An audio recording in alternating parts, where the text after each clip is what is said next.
Yo, YouTube, what's up with your boy, Sports and Fitness Rants? I'm back, guys. Click that like button, subscribe to my channel. What's up, y'all? Welcome back, guys. Welcome back. I got another great video for you guys today. You know the deal, guys. We're going to continue to celebrate Michael Jordan, his era. We're going to continue to put some respect on this man, right? A lot of lies, a lot of hate being thrown about Michael Jordan, his era. And that's why guys like me are here, man, to set the record straight, tell you guys the facts, right? Give you guys the truth here. This is not an opinion channel. Don't come in my comments, some of this is my opinions and this and that. It's not my opinions, guys. Spin facts here. This is the truth about the 80s and the 90s NBA, Michael Jordan. And in this video, I want to speak about something that I'm always hearing, and that's the, Michael Jordan's 96 Bulls, versus the 2017 Warriors or the 2016 Warriors, whatever. We're going to talk about this, guys, and things that have been said about that kind of a matchup. But you guys, I want to thank you guys, as usual, man, for all the love, everything. You guys have been showing me so much love, man, subscribing, commenting, liking my videos, everything, guys. I thank you guys for everything. I appreciate it a lot. It means a lot to me. It really does. And you guys know what to do, man. Turn the volume all the way up. Hit that play button. Listen to my voice. Listen to the facts. Listen to the information I have for you guys. Right? This is not an opinion channel. These videos are for educational purposes. Remember that. And let's roll. So, yes, guys, I know you've heard many times people talk about the 2017 Warriors or the 2016 Warriors or the greatest team of all time. And, they'll say things like, that Warriors team would beat the 96 Bulls. They talk about that. I've even heard people like Draymond Green mention the 2017 Warriors versus the 98 Bulls. In this video, guys, let's just keep it about any one of the Bulls teams, right? Any one of the second three-peat Bulls teams. Let's keep it about that, since people usually bring up the 96 Bulls, right? They won 72 games. They won the championship. Most people consider the 72 win Bulls the greatest team of all time. Most people consider the 96 Bulls the greatest team of all time. I've seen many lists like that.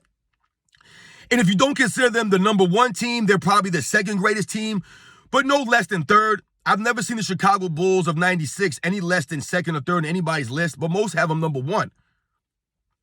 And why is that? We're going to talk about that in this video. But for the sake of this argument, guys, for the sake of this video, we're going to keep it from the 96 Bulls compared to the 2017 Warriors, right? That's what we're going to go with, guys, right? Because that's usually what I hear. I hear a lot of the 96 Bulls versus the 2017 Warriors, and I hear people say nonsense that the Warriors would beat the Bulls and, they would run circles around these guys and blah, blah, blah. Now, I also want to make something very clear. The other day, I did a video about Michael Jordan doing more with less. He did more with less. And I don't want that video to be misconstrued. Because in that video, I made it very clear that Michael Jordan never played in a super team. I made it very clear that Michael Jordan won with guys you never heard of. Never heard of them, these guys, right? They can only name guys like Rodman and Pippen. They can't name anybody else that Michael Jordan was winning championships with. However, I don't want people to get it misconstrued that I'm trying to knock the Chicago Bulls teams in general or saying that the teams weren't good. That's not what I'm saying.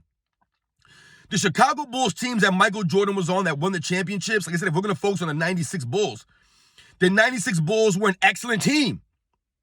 Me saying that Michael Jordan did more with less does not take away from the team greatness that they exhibited. What we have to understand, and what I need you guys to understand, and what I'm trying to highlight, is how important Michael Jordan was to those teams. He was the driving force. He was the catalyst, right? He was the only offensive threat they had on that team. But once again, we must focus on something and remember that the Chicago Bulls' strengths, especially in that second three-peat, was their defense, guys, their defense. So when I say that Michael Jordan had to carry the Bulls offensively, or he was their only really main offensive threat, that takes away nothing from the Chicago Bulls' greatness overall. Because their main strength was their defense, their team chemistry, their IQs. Guys like a Rodman, guys like a Jordan, guys like a Ron Harper are very underrated as far as their mental IQ game, right, and their defensive abilities. how smart they were on the defensive end, right? Scottie Pippen. These guys are all-time great defensive players. Ron Harper's very underrated defensively. But if you watch Ron Harper and the amount of energy, because remember, he sacrificed his offensive game to focus strictly on defense. That's what the Bulls needed him for. And he was an excellent defensive player at that point guard position with the long arms. He had the height on a lot of the point guards, the long arms. He had great lateral quickness and great instincts. And he hustled on defense. So when I make a video saying Michael Jordan did more with less, this is not taken away from the 96 Bulls or the Bulls' greatness overall as a team. What I need you guys to see is understand is it highlights Michael Jordan's greatness and how much he meant to those teams and that it was Michael Jordan. You replace Michael Jordan with anybody else in NBA history on the Bulls, they don't win, guys. They don't win. Not Larry Bird, not Magic Johnson, not Kareem Abdul-Jabbar, not LeBron James. None of these guys that you can replace Michael Jordan with on the Bulls and they would be successful. It was Michael Jordan's offensive game that's unmatched by anybody in NBA history, guys, which is the reason why the Bulls were able to focus on defense and rebounding, and Michael Jordan would carry them, right? He was a closer, right? He was a better closer and clutch performer than almost anybody in NBA history. Yeah, there are guys close like a Larry Bird, a Kobe Bryant, a Magic Johnson. These guys are great clutch performers, but none of those guys were offensively on the level of a Michael Jordan. None of those guys could carry a team offensively like a Michael Jordan. Just weren't on that level, guys. So that's what we have to understand about the Bulls. Now, to get into the 1996 Bulls for the 2017 Warriors, there's one thing we have to understand here. I hear a lot of people talk about, what rules are we playing with? What rules? It doesn't matter what rules we're playing with. You know why, guys? Because the rules of the 90s were actual NBA basketball rules. That's how the game of basketball was meant to be played, the way it was played in the 90s. Now, I'm not trying to crap on any other eras here. But in my opinion, the 90s era of NBA was the most balanced era, guys. The most fun era to watch, the most entertaining. You had three-point specialists. You had high flyers. You had great defensive players, great defensive big men, guys with post-up games, guys that can handle the rock, guys that can shoot from the perimeter. You had all these things. Great coaches, great teams, right? Players didn't necessarily hop around as much. The main players, the stars of the game played. There was no load management. There was no flopping rules. 90s era NBA was the most entertaining brand of basketball, the most balanced brand of basketball, guys. So when we think about the rules, when I hear people say, what rules are we playing with? We're playing with the 90s rules, guys. That's real basketball. The rules that the Warriors are playing with in 2017, from 2015 on, has been a sham. It's been an embarrassment. So the Warriors were playing in a watered-down league with basically no defense, really, right? Defenses were starting to get phased out. It was a different game. So when we talk about the rules, we're going to play with real basketball rules, the way the NBA is supposed to be played, the way basketball is supposed to be played. Basketball is supposed to be a physical game, guys. It is. It's not ballet, right? It's not baseball. Basketball is a physical game. It's not soccer. Basketball players now have turned into soccer players with the epic flopping that they do. That was reserved for soccer players when I was growing up. We used to make fun of soccer players, guys, as being soft. They were actors. NBA players weren't like that, but now they have devolved into that. So the rules that we're playing with are the actual rules of an NBA game, the way that basketball is supposed to be played with a little bit of physicality. Not dirtiness, but physical. Hard-nosed play. Allowing defensive players to get up into guys. Right? That's the way the game is supposed to be played. So it's going to be 2017 Warriors versus 96 Bulls with real basketball rules, guys. Not some sissy rules. Real basketball rules. Because if you guys know, when we think about the 2017 Warriors, the reason that I believe the Bulls would smoke these guys, I believe it would be a smoke show, guys. 4-1, 4-2, if that. To me, the reason why the Bulls are a much more superior team, number one, they have the best player on the court, right? Michael Jordan, hands down, he's way better than a Kevin Durant, way better than Steph Curry. These guys are nowhere near the level or class of a Michael Jordan. So that's number one. They have the best player on the team, on the court, Michael Jordan. The Chicago Bulls were a better defensive team than the Warriors, right? They were able to play defense at a higher level. They had better man-to-man defensive players, and they were a better team defense, in my opinion. The Warriors were a great team defense, but individually, guys like Draymond Green, Klay Thompson, Steph Curry, Kevin Durant, these guys are not the defensive greats on the level of a Dennis Rodman, a Michael Jordan, a Scottie Pippen, or a Ron Harper. They're just not on that level. They're not. People talk about Klay Thompson, how great of a defensive player he is. He's way overrated on the defensive end, guys. John Stockton has more all-defensive selections than Klay Thompson, but no one gives John Stockton any props for his defensive abilities. Larry Bird has more all-defensive selections than Klay Thomas, but no one gives Larry Bird any of his props for defensive abilities. Klay Thompson is a way overrated defensive player. He's a solid defensive player, but he's not on the level of the guys like a Ron Harper or a Michael Jordan or Scottie Pippen. He ain't these guys' levels, man. Draymond Green, he might be the great defender for his era, for this era, but Draymond Green can't hold a candle to Scottie Pippen or Dennis Rodman or Michael Jordan. He's not on these guys' level, man. He's just not, guys. He's not. Steph Curry don't play no defense. So, just off of that alone, the 96 Bulls have the edge defensively. They're a better individual defensive players, and they were a better team defensive team. Just in my opinion, when you watch the game, you could just tell. They were playing defense at a much higher level, right? They were grittier. They were tougher on defense. Also, when we think about the 2017 Warriors, guys, a lot of people forget. Who did they beat in the playoffs? I hate to say that. They didn't really beat anybody. The toughest team that they faced was who? The San Antonio Spurs, who I believe won 61 games that season. But one thing that we have to remember, that people always forget, they don't mention. In the Western Conference Finals in Game 1, guys, against the San Antonio Spurs, Kawhi Leonard was manhandling the Warriors, manhandling them by himself. Out there with a 39-year-old Manu Ginobili and a LaMarcus Aldridge. Those were his second best players, guys. And Kawhi Leonard in that Game 1 was running circles around Kevin Durant, Draymond Green, Klay. They couldn't do anything with Kawhi Leonard. They couldn't do anything with him, guys. Go back and watch Game 1. Go back and watch it. The Spurs were up, I believe, 20-something points in the third quarter, guys. And what happened? Zaza Pachulia, with one of the dirtiest plays in NBA history, cuts out Kawhi Leonard's legs on a jumper. And Kawhi Leonard hasn't been the same since, guys. Kawhi Leonard has not been the same player since 2017 Western Conference Finals. The Spurs were manhandling the Warriors, manhandling them up. Guys, they went by 20-some points in the third quarter. Kawhi Leonard was running rampant on these guys. And they took him out, and that was it for the Spurs. They would go in and get swept out of there by the Warriors. But a lot of people forget that. They were getting manhandled. I know it was only one game, guys. It was only the first game. But if you guys watch that game, up until when Kawhi Leonard got hurt, guys, the Warriors had nothing. They couldn't do anything with Kawhi Leonard. They could do nothing with this man. The Spurs being led by Kawhi Leonard, I told you, an old Manu Ginobili, was 39 years old, Manu Ginobili. And LaMarcus Aldridge, to me, was one of the most overrated players in his era. LaMarcus Aldridge is not that dude. This is who Kawhi Leonard was destroying the Warriors. The 2017 crazy all-time great Warriors were getting blown out of the water. I don't ever remember the Bulls being manhandled like that by one player ever in a postseason run. I've never seen that before. If the Bulls were struggling or having a hard time, it was because a team. It was a team. Kawhi Leonard by himself was single-handedly destroying the Warriors, guys, by himself. No one talks about that. They just talk about the 2017 Warriors with this great team. They were getting beat down by the only team that was actually good. Look who they played in the first round. A 41-win Portland Trailblazers team? Who they beat in the second round? The Utah Jazz, led by Gordon Hayward? Gordon Hayward, guys. And I told you, the Spurs were the only good team led by a quality player, but they took him out. He got hurt.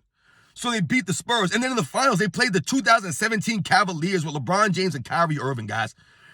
There's no way. Now, listen, I believe the 2017 Cavaliers had a much more of a chance, but LeBron James was not a primetime play like that, right? Why? Because he was getting outperformed by another front runner. LeBron James is a front runner.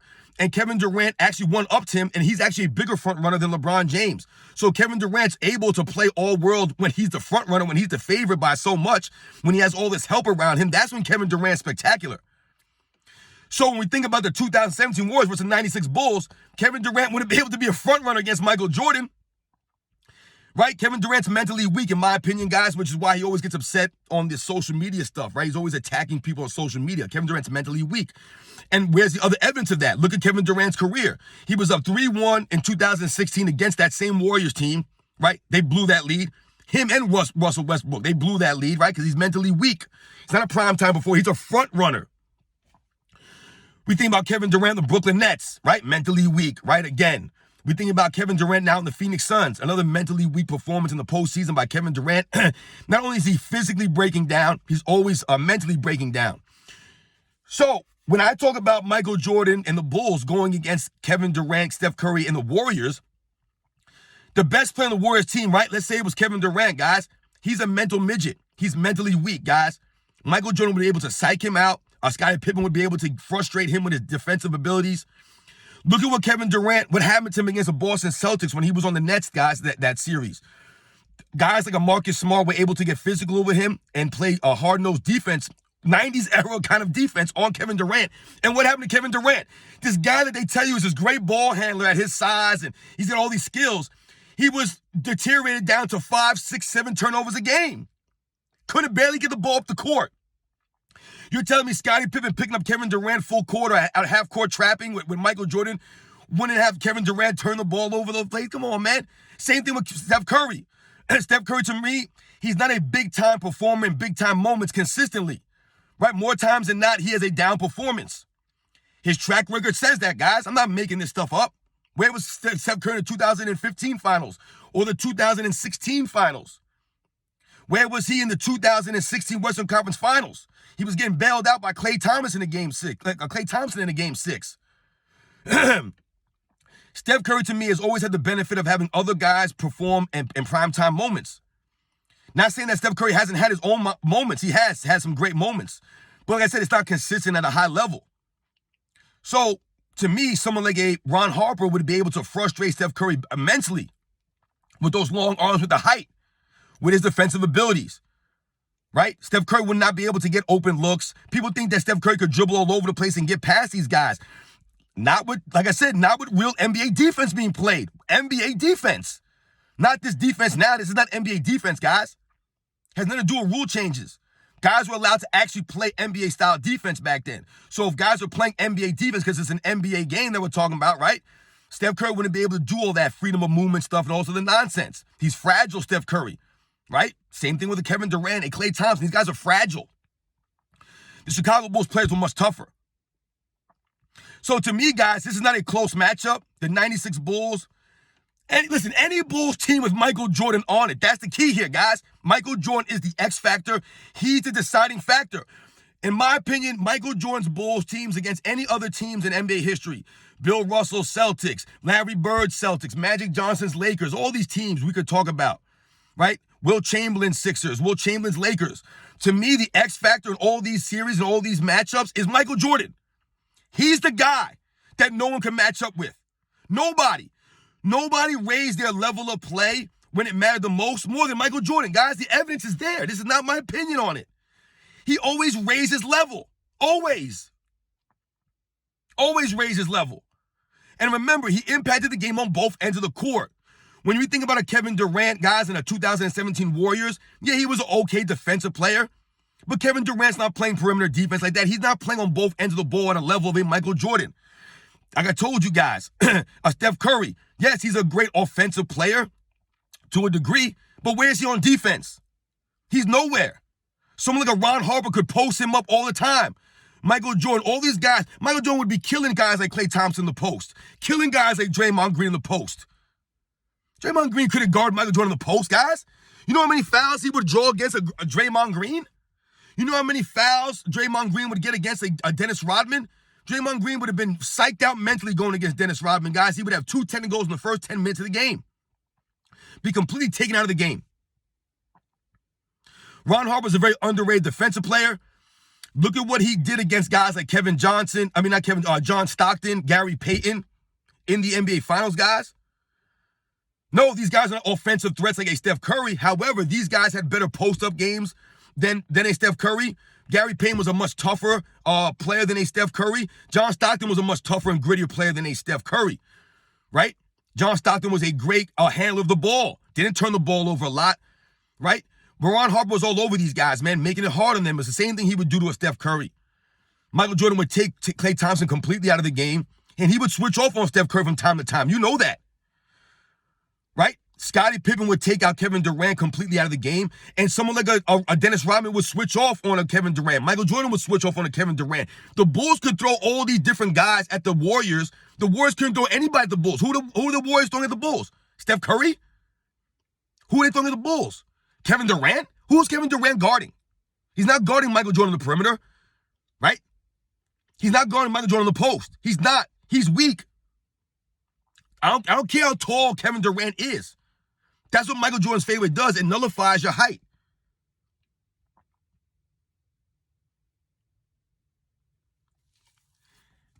So, guys, listen. I hear a lot of people say that the 2017 Warriors are perhaps the greatest team of all time. They would beat the Bulls. Yeah, the Warriors are a great team. I'm not knocking the Warriors and not saying that they're not a great team. Yeah, they're probably a top 5 team of all time. But like I've told you, over the last several years, Kevin Durant's been exposed. Steph Curry's been exposed. Draymond Green's been exposed.